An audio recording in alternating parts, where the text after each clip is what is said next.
I lost a video here. I was going to show how to get the crank bearing off of the crank when it's pressed right up tight against the flywheel web. And this is the type of puller you need. It's a split jaw puller. And you put it around the bearing against the right against the crank.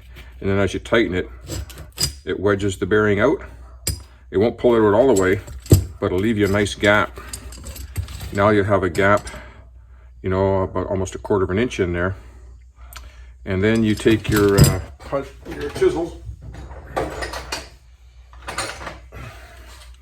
Now you take your chisels and you just use it as a wedge. So if that's the crank flywheel weight, then you just kind of wedge this in here, hammer it in, and you could use two, one on one side, one on the other. Then sometimes you got to use two like this to make it wider, and it pops right off. I filmed it. I'm sure I filmed that because I wanted to show you how I did that, and I've been looking all over my computer. I can't find it. I don't know what happened with it. Every once in a while I clean out my phone, all the old videos on it, and I may have purged it. The other thing is putting the new bearing on. Putting the new bearing on the shaft. I put the new bearing on first. And then I put the old bearing on top of that because it's a tapered shaft. So I got something solid to press it on. I didn't do it in the press. I did it right here on the bench. And then I had this piece of pipe that was that's just slid over the shaft, and it presses on the inner race. And I just give that about 3 whacks with a hammer and pressed it on. And then this bearing, it didn't. Sometimes you press on too. Some shafts are too long where this one will actually get stuck on there, and you got to pry it off. But this one just popped right off. So that's how I did that. It's a puller like this. And this type of puller too, you can clamp it on tight and then put some bolts here with a center pin and to pull it off as well too. But just by tightening it up, it pressed it out enough to get the wedges in there. Okay, that's how I did that. I lost that video.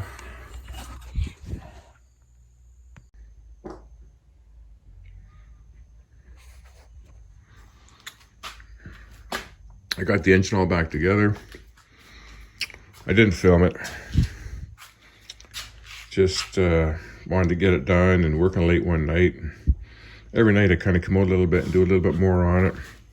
The other day I took the starter motor all apart, sandblasted all the parts individually, and then painted it all.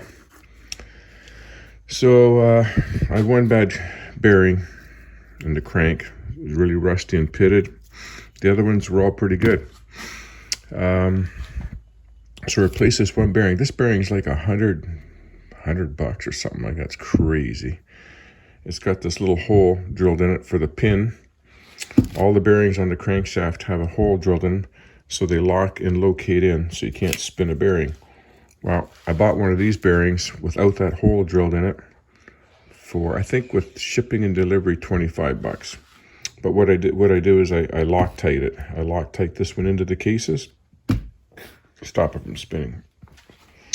And I've done that before. I've never had an issue with that. It might have been good if I'd scored this up a little bit on the outside, but I didn't. I just Loctited it in there. And the clutch, I just kind of, it's all working fine. Had a little bit of rust on the surface here, but I've lubed all the shafts, lubed everything up. This, I'm missing an intake manifold here. There was one that came with it, but it's too small. I don't know where the hell it came from. It's like a 40 mil, and these are 50 mil. Yeah, the cylinders all went back together really good. There's little locating pins on the pistons that when you squeeze the rings together, they got to be located. I reused the base gaskets. I cleaned them up really good, soaked them in the Varsol bath for a week, and then scraped off any carbon on them and glue on them and got them back in good shape. And then I used, we call it aircraft glue, Permatex. I used this on the bottom Actually, I painted the whole gasket, both sides, then put the base gasket on, then put this on, bolted it down. Everything's torqued in right now. Found the proper nut. I was missing one nut. I had one. I think it's got a collar on it, but it's the same thing. This water pipe, the water pipe tubing in here with the sensors in it, was just hanging there loose, so I made new gaskets for that, bolted that on. Got the mounts all back on. Got the flywheel back in. I lost the key somewhere in my garage. It'll show up for the flywheel, but the machine shop had one. So this is all ready to go back in. I'm still waiting for that intake boot. Should be in today in the States. And then my oil pump. That oil pump is broken here. Whether it was broken, whether I broke it or it was previously broken, because the thing was leaking oil everywhere.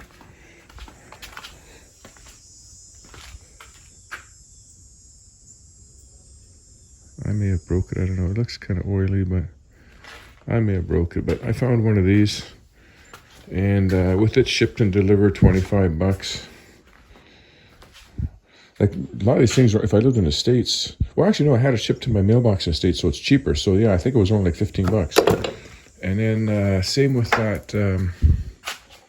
that intake boot was, I think it was only 10 or $15 if I ship it to my American address. If I ship it to Canada, you can add $20 to everything.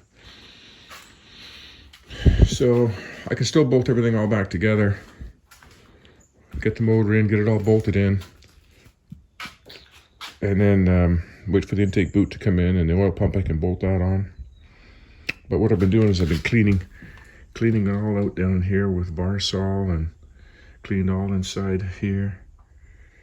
And I still have to disassemble that clutch and lube it up. And I still got to pull the fuel tank off.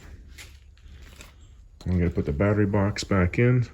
I've got the new, I just bought any relay. Any relay will work. It's a 2-post relay down here at the bottom, but that's where the other one went. So that's all ready to go back together. So I'm going to get my grandson to help me put that in there.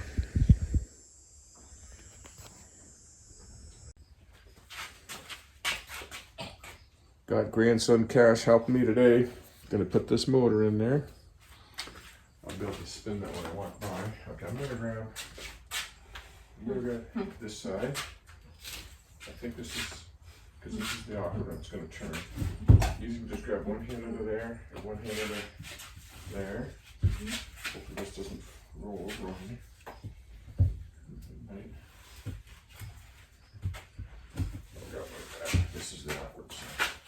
Got it? Okay. One sec.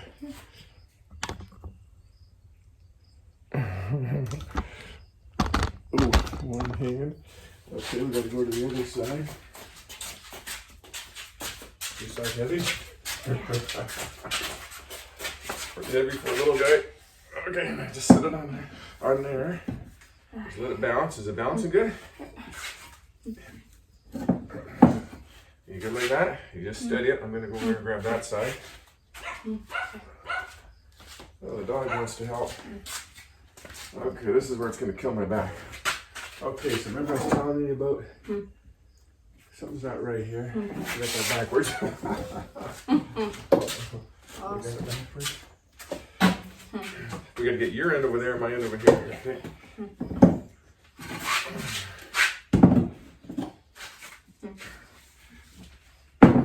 Like that. Now this turns, so you might have to grab it. Well, if you can steady it here, that's okay. Okay. Because There we go. don't let it fall, just let it bounce. I mean, when we lift it in there, I think you're gonna have to grab it like this to lift it in, because your fingers will get pinched here. So this is gonna go right there, right? This one's gonna go right there. You got it? Okay. Let's see if I can grab it. I'm going to go in here.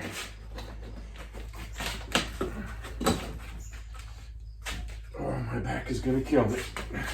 My back is going to scream. Put that in there. Okay, you grab it by the other end now? Yeah. Okay, you ready to lift? Yep. Just down. There we go. There. Mine's lined up there. Mine's almost lined up. This one's caught there. Give me one sec. This one's got to go. I gotta lift it up again. Oh, yeah, right there. I think. There. And we need to push back a bit. Right there. I think we did her. Yep. I just got to get the bolts in. Oh. Okay.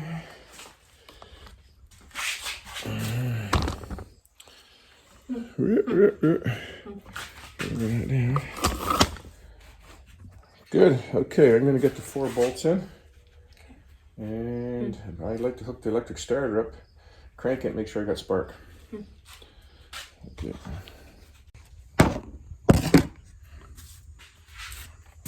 I lost a video here. I was going to show how to get the crank bearing off of the crank when it's pressed right up tight against the flywheel web. And this is the type of puller you need. It's a split jaw puller.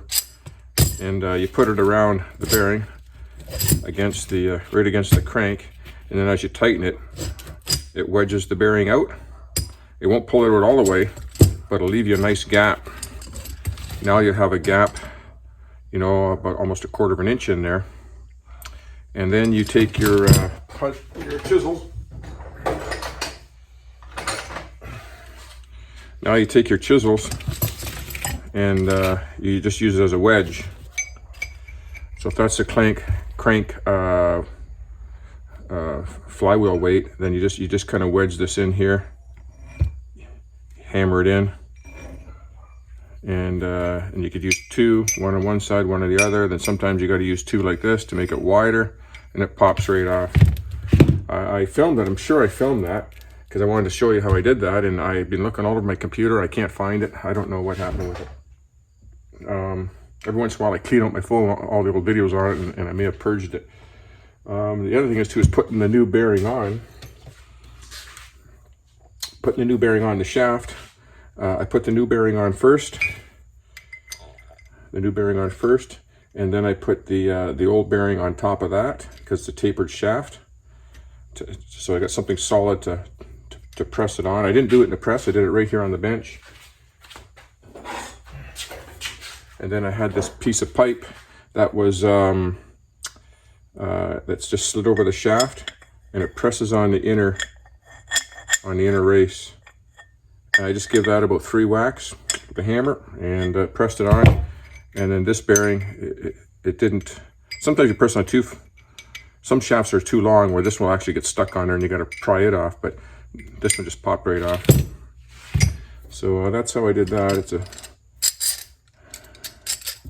It's a puller like this. And this type of puller too, you can clamp it on tight and then put some bolts here with a center pin and to pull it off as well too. But just by tightening it up, it pressed it out enough to get the wedges in there. Okay, that's how I did that. I lost that video. I got the fuel tank half out here. I just looped the hoses. I got to dump out the old fuel out of there and rinse it out. And then try to fix the seat cover too if I can. It's pretty dried up. Don't know if I can do that. But yeah, I got it all hooked up with a battery in here, and the battery's not clamped down. I got all the rad hoses hooked back up.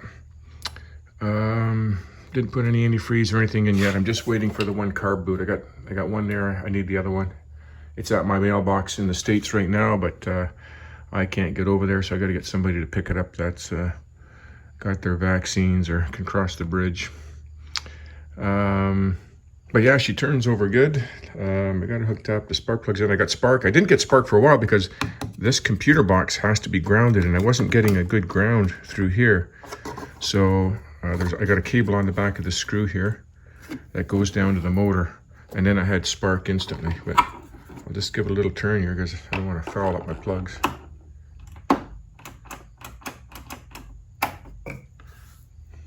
Oh, kill switch on?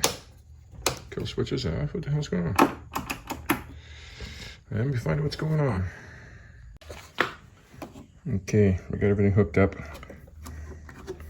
Test light on here. I had a bad fuse, and because I was cleaning the connections on the EFI plugs the other day. Everything was a little bit corroded, so I've been soaking everything in penetrating oil, and I think I shorted out that fuse because she works now.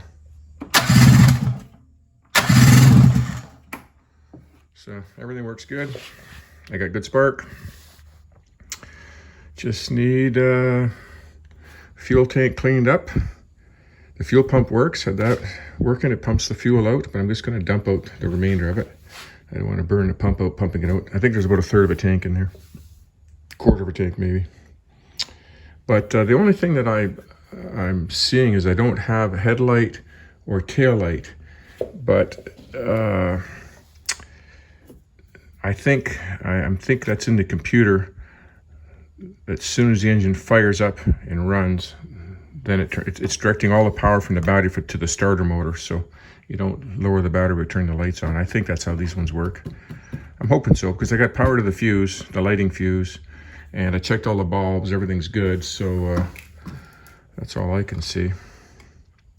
Could be a bad connection somewhere, but it's hard to believe it'd be a bad connection for the tail light and the headlight and the dash all at the same time. So, okay, that's it for right now. I'm gonna dump that tank out.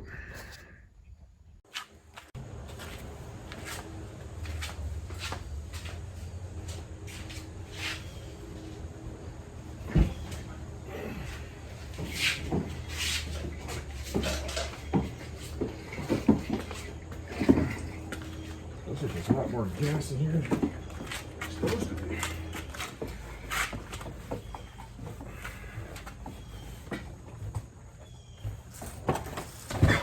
Fuck.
The gas is pretty dirty.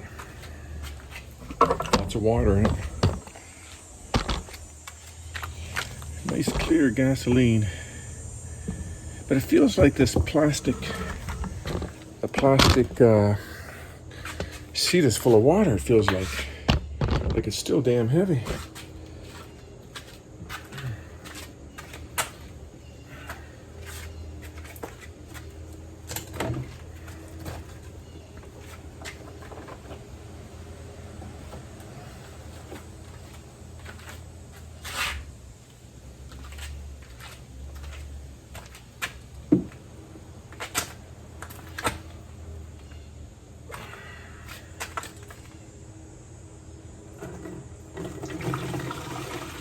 That's mostly water.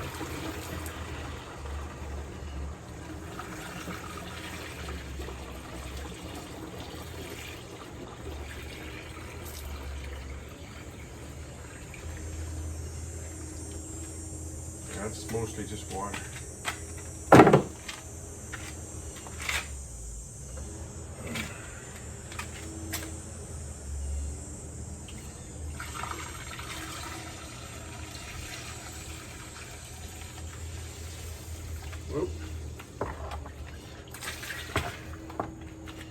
That's 95% water.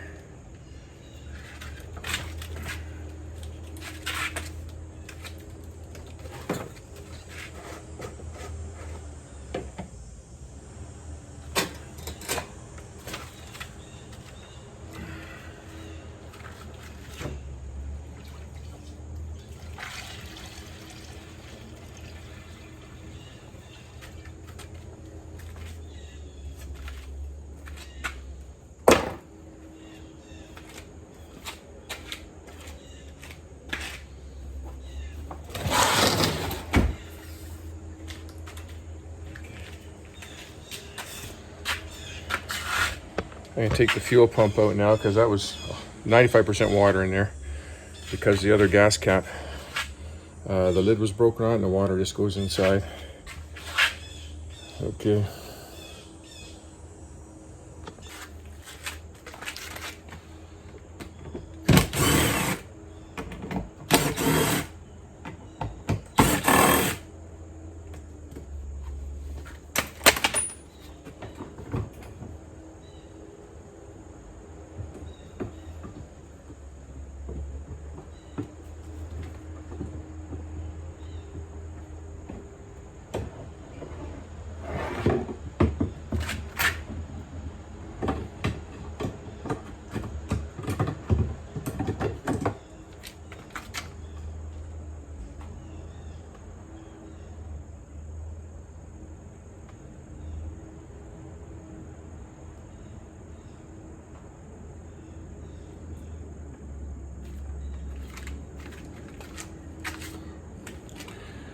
That's the fuel line. Luckily I pulled this all apart. You can see where the fuel line's just disintegrating from the rubber.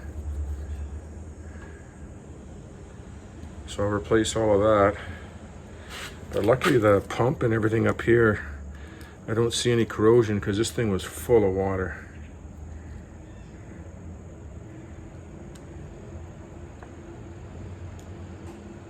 It's got a, looks like a line goes on there too. Huh.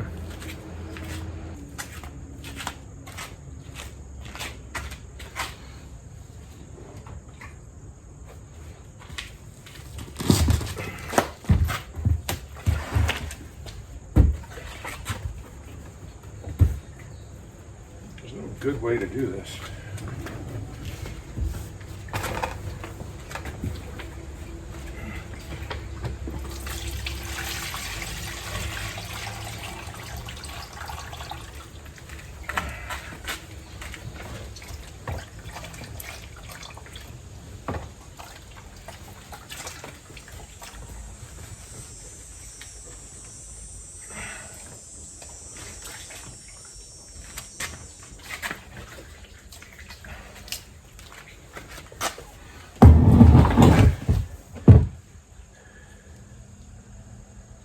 I hear water in here.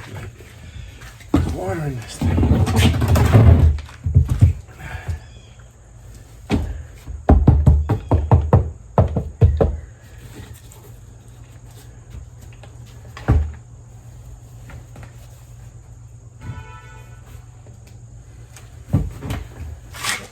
Take this upside down.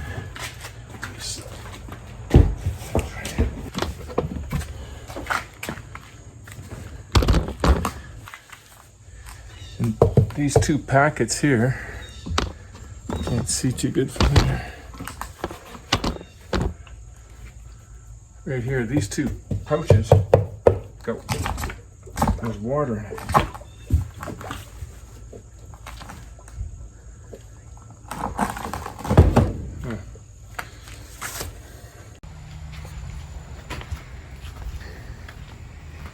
I've had this sitting out here all afternoon and letting it bake itself dry. I guess it, whoa, big freaking hornet on me there.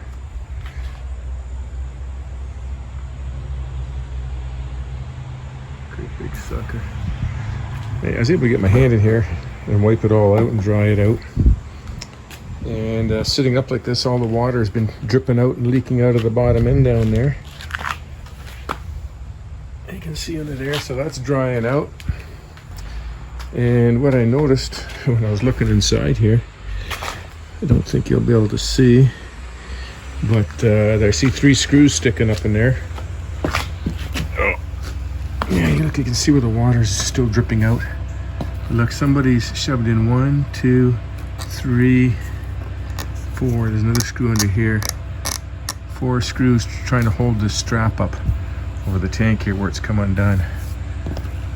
This screw is normal, and there's one over there that's normal. There's a big hump for that screw to go in, so it doesn't go into the gas tank. These 3 or 4 go right into the gas tank, so I'm gonna have to pull them out and plastic weld it in. Maybe put some epoxy around it or something.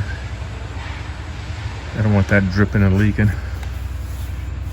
Yeah, the water's still dripping out, so it's a good hot day for that to dry. And then the fuel pump and the fuel pickups. I ordered some fuel line. You just can't use any gasoline fuel line. It has to be submersible fuel line. And there's a little piece of it there. It was all separating. I don't know if this, I don't know if I threw it in the garbage or what I did, but I probably threw it in the garbage. Yeah, it has some writing on it. I don't know if this was submersible. Gates is the big company that makes the submersible one.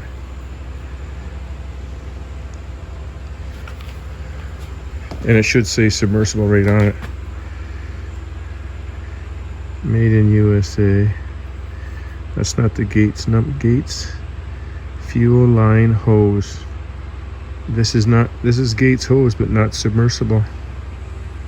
It's a different part number. 5/16. Don't think so.